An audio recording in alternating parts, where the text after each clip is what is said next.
Grandma, hey Grandpa, and if you don't know me, I'm Ashley Fowler and I'm a cowboy mounted shooter.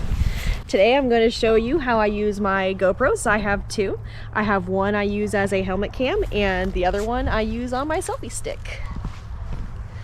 So if you're a mounted shooter or if you're a barrel racer, you know what it's like. You know what it's like when you have somebody filming you and you watch it and you're like, oh, wow, it felt so much faster when I was actually going than it does in this video that my friend took of me. So with the GoPros on a helmet or selfie stick, it looks like you're going as fast as you felt you were going when you were actually doing your run. So I'm going to show you some tips today how to hook up your GoPro to a helmet or a selfie stick. Here's my example of the same run with a cell phone recording versus my helmet cam recording.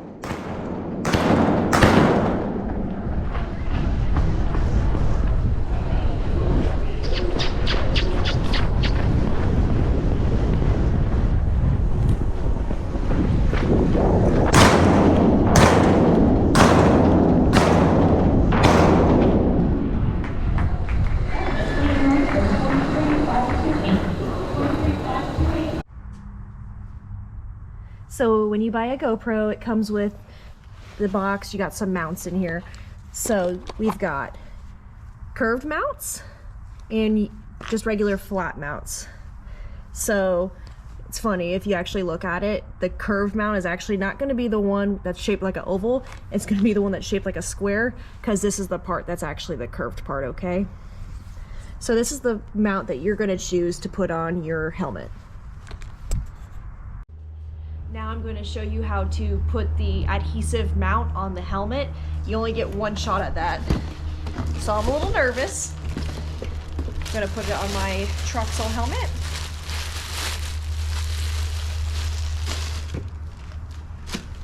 So I'm going to put it, I'm going to make sure it fits first though. So I'm going to kind of map it out in my head. I want to put it right here. And like I said, you only get one shot, so you've got to remove the 3M adhesive backing.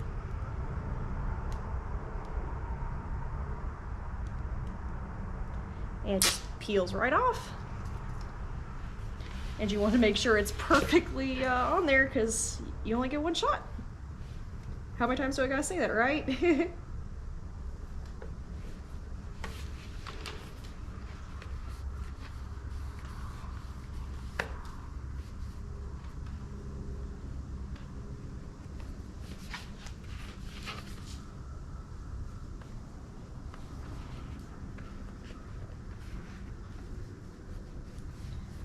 All right, so I've got it on there, and so for the rest of the videos I'm not going to use this one because I like to give the mount 24 hours to cure to the helmet. That way the weight of the camera itself jostling around doesn't rip this strip off. It shouldn't, but I don't like to take chances. So for the rest of the videos we're going to use the helmet that I've been using this whole time, my Troxel Liberty, and it'll fit right in this mount. My placement of my mount is I want it to ideally be as close to the visor as I can, but I want it on the flattest surface area of the helmet. So I can't put it here, it won't fit, it just won't fit. So right here, right past all of the indentions for the air vents, is where on this helmet the flattest amount of surface area is. So that's why I chose this placement on the helmet. So to mount your GoPro, you have to lift the flap, and then you're going to lift it to your mount, and you're going to squish it until you hear a pop. And now that you hear that pop, you push it back down, and now it's locked in place. On positioning my camera, for mounted shooting, I use the horizon of my helmet visor as a starting point. I tilt the camera to where I can just barely see it on the bottom of the screen, then raise it up carefully as I get it just outside of the screen. So if you're wanting to use your GoPro for horse shows, probably the most important tip I'm going to give you is to leave your sound on. So it's going to get really self-conscious because it's very loud. Everyone's going to look around wanting to know what that noise is, and it's you. So they're going to look at you. So I keep it on because that way I don't have to take my camera off, and then fumble to try to put it back on, or take my helmet off to turn my camera on. I can just do it by sound alone. I know what the beeps mean. So I'm going to turn my camera on. I'm going to hold the power button. 3 beeps. It's telling me it's good to go. We're on. When I'm ready to record, I'll tap the top recording button. 1 button means we're recording. We're live. I'm going to run my run. After my run, I'm going to turn it back off. It beeped to tell me that it was aware that I told it to turn off, and then it beeps 3 times to tell me that the recording is completed. So I'm going to turn it off to conserve battery life. I hold the button. 3 beeps, it's off. We're good. I'm saving battery life.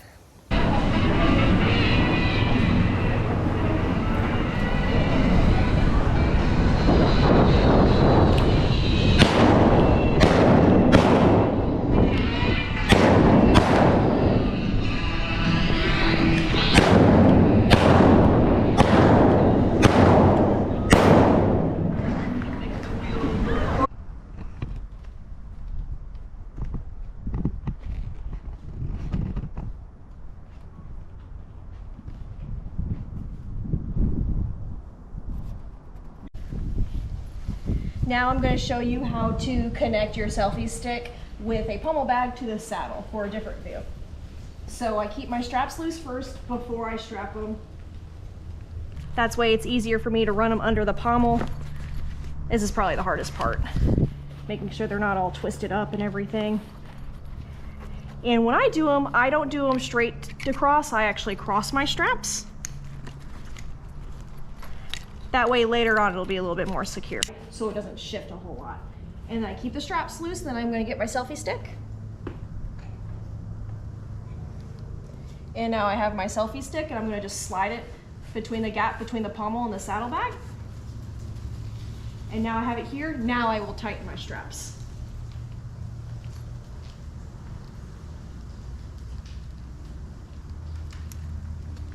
And now that I have it tight and secure, I'm going to grab my GoPro. And then the same as the helmet, you just flip the strap and you put it into the mount. Wait till it clicks, and then you push the strap back down. And that's all there is to it. Now, it's only really good for a walk. If you trot, it's going to fall down. If you lope, it's going to fall down. Maybe you could figure out a way to keep it tight. It works for me sometimes, it doesn't work for me, but it's best for at a walk. I have both of my GoPros here right now, and each of them have a different sized micro SD card. The cool thing about GoPro is in the top left corner, it tells you how many hours and minutes of storage you have left. So in the one on the left, I have the 32 micro SD card, and it tells us we have 1 hour and 18 minutes left remaining. And this one here is the one I usually have on my helmet because I show, and it's the one I use when I'm at the horse shows, and I'll keep it on for almost the majority of the day. So this is the 256, and it has 10 hours, 28 minutes left remaining of storage that I can film with. Also, in the top right on both, you can see that it has the percentage of battery life left remaining, just like a cell phone. And you can buy extra batteries so that you don't have to worry about running out of battery life either.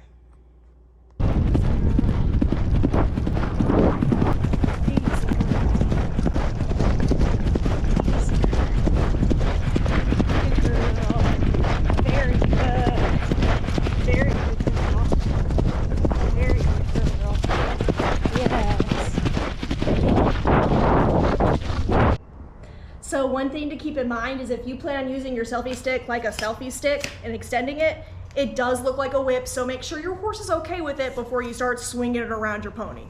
Because you don't want to be running like I do in my videos and then your horse spook and you die.